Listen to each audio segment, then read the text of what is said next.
Always great talking to my next guest. Tanner Boser's got another short notice fight, this time against Raphael Pessoa, coming up here at UFC Fight Night on July 25th. Tanner, how's it going? You're going to Fight Island, man. You must be pretty happy. Yeah, it's going pretty good. It's been a whirlwind here the last few days, but right now I'm in Vegas, and tonight we fly out to Fight Island. So I guess we'll be there sometime on Sunday or something like that. Good stuff, man. Well, thanks for taking the time. Always good catching up with you. And we got to say a quick congratulations on the top. You got that new contract. Were you expecting this after the last fight, or did this come out of the blue? It came out of the blue. It didn't come until I accepted this fight. I took this fight short notice, expecting it to be the same, but that my manager, AJ, with Epoch Agency, had talked to Mick Maynard, and they seemed keen on signing me for a few more fights. So I got a new contract starting now, and I'm happy with it. So it's all good. That's good. Does that add a little bit more to this fight, knowing that the UFC's behind you and they're really investing in you in the future, giving you a multi-fight contract like this? Yeah, it feels good. If I took a short notice fight on under 2 weeks notice, like a week and a half. So I'm glad that I'm being rewarded for it, at least, with more compensation and also in the way of guaranteed more fights. Yeah, it's awesome. Yeah, and for those who don't know, I mean, this was your MO for the last couple of years, even before you were in the UFC. Like, ACB would call you and be like, hey, we need you to get to Russia next week and take a fight. Like, you're used to this, so this isn't anything new for you. No, I've done it every time. I've never turned down a fight because it was too short notice or because of the opponent or anything like that. I've never done it, and I'm not going to start now just because I'm in UFC and I'm coming off a win that's got me some hype. I'm not going to change anything now. Yeah, no, good call. How did the fight come together? Like, when did you sign pen to paper? Because we're recording this, what's the date today? July 17th, I think. When did you sign everything and get this all together? I signed on the 15th. Oh, wow. And had to fly out yesterday. So it was, like I said, it's been a whirlwind. Had to get a lot of stuff together and figure it out. Yeah, and you were in quarantine, like right after we talked about this, like you were kind of confined. So was it pretty much just straight out of quarantine to this fight? Yep, I got 3 days in the gym. I was quarantined for 2 weeks.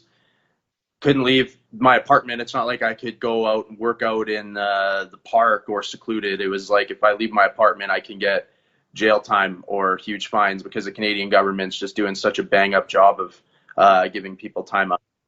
So, I came out, I trained for 3 days and trained like a maniac for 3 days. Might have been the worst 3 days of training of my life. And in terms of the amount that I had to transform my body in 3 days, and then hopped on a plane and here we go. Excellent. Did you see, like, obviously, now that Edmonton's like a hub city for the NHL, and I don't know if you saw Rogers Place is like flooding. Did you see that yesterday?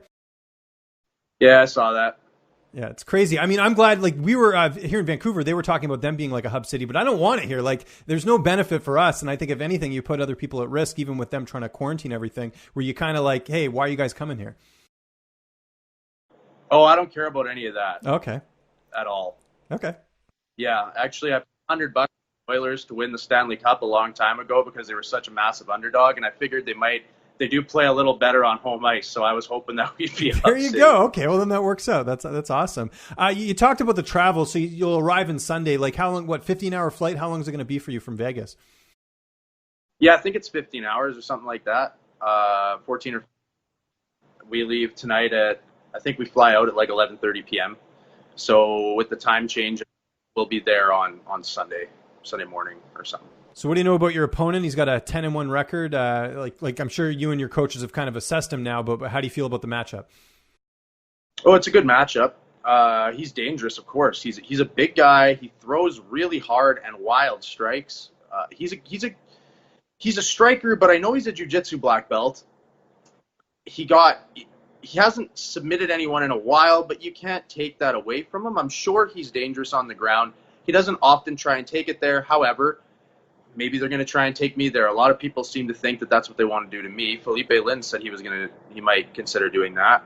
Pessoa throws hard, wild, spinning shit, and yeah, like there's a lot to be cautious of. He's definitely a threat. So I have to go in there, keep my head on a swivel, and just do what I do and beat him. Did you get to work with anyone? Like you mentioned going to the gym. Did you get to work with anyone? Because I know last time you didn't really have your training partners.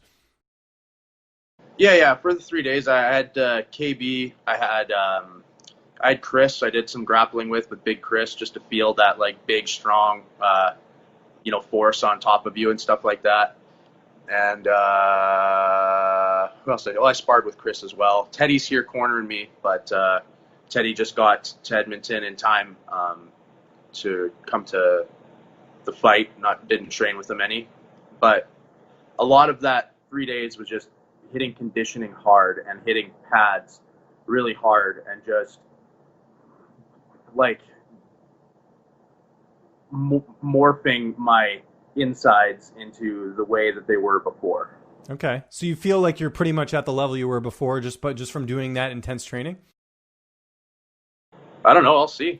Yeah, I guess we'll find out. Yeah, no, for sure. You talked about Teddy. Who else is making the trip down there with you, or is he the only guy heading down? No, I got Teddy and KB are both with me. Oh, awesome. Okay, that's good. Good familiar faces there. How do you see the fight playing out? Are we going to see another, finish in this one? I know that's what you always go for, but do you have an idea of how you think the fight will play out? Everybody always goes for it, but if you notice, I didn't predict that I was going to finish Lynn's. I thought it was going to be not grimy. I thought it was going to be a good fight, but a decision. I expect Pessoa is very tough. He has one loss at all. It's to Cyril Gahn, who's really, really good. And Gahn caught him in a submission, which is kind of odd. But Pessoa is the one that went for the takedown, and Gahn just immediately reversed it and got on top. I don't know if he's going to try that against me. If he does, I'll end up on top and I'll beat him up from there.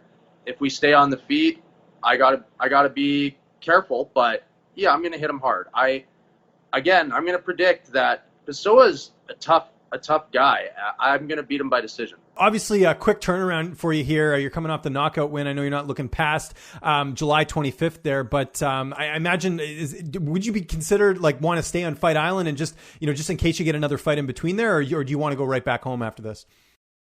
This is the last fight on Fight Island. Oh, yeah, that's right. Yeah. Well, there is some talk, though, about them having some issues trying to get licensed in Vegas. So I don't know. We'll see. But I guess you'll sort of assess that after the fight. Well, I mean, I don't know what's going to happen in the fight, but I can tell you what, I already want to get back home, man. I'm excited to go to Fight Island, and it's something that's really awesome. I'm glad that I'm going to get this experience, but I always want to go home no matter where I am in the world. I love Alberta. I can't wait I just always want to go back home. So no, I'm not going to try and stay on Fight Island, man. It's like plus 47 there. I can't even go outside. Right. Yeah. Kill a guy. Yeah, that's a good point. I'm built in, not that desert heat, Now, you've had long flights before. What are you going to be doing on this flight? Like, have you packed up any movies or download any podcasts or anything? Like, do you need to be occupied on the plane? Because that's how I am. I got to have stuff to do. I'm going to probably just put in my iPod and sleep. But KB actually forced me to pack up my Nintendo Switch with Smash Bros. I think he wants to play a bunch of Smash Bros. On the plane. So guess we'll do some of that. That's good. Who's better at it? Oh, man, I am. And he particularly sucks with Pyroar, but he insists on using him. Fair enough. Okay, the question I've been wanting to ask you the entire interview, I got to know, have you watched Trailer Park Boys yet, or is that still on the list? Oh, it's still on the list. Haven't got to it. Okay. I'm just finishing up quarantine. No worries. Next time, whenever. I just have to get your opinion on this because I do think you'll like it, and if you don't, I'm curious to hear why. So we'll save that for another interview. But in the meantime, man, really looking forward to this fight. Congratulations on getting the new contract. Anyone you want to thank? Any sponsors? Any social media? The floor is yours. Yeah, sponsors. I got PPS. That's Paul Pedal Services. I got BBN Consulting. It's a new one, so thank you to Brian O'Keefe. Mealcraft, of course. I got a week of Mealcraft in before taking off again, and Premier Built Garages. So that's all the sponsors I got locked and loaded here. My training partners, thanks to Teddy and KB for making this trip for me. Teddy was able to get some time off from his new job somehow, so that's awesome. I feel like a dick dragging him across the world once again, but here we go. And thanks to my coaches for completely breaking me over the course of 3 days in order to put me back into the shape I was before all this crap.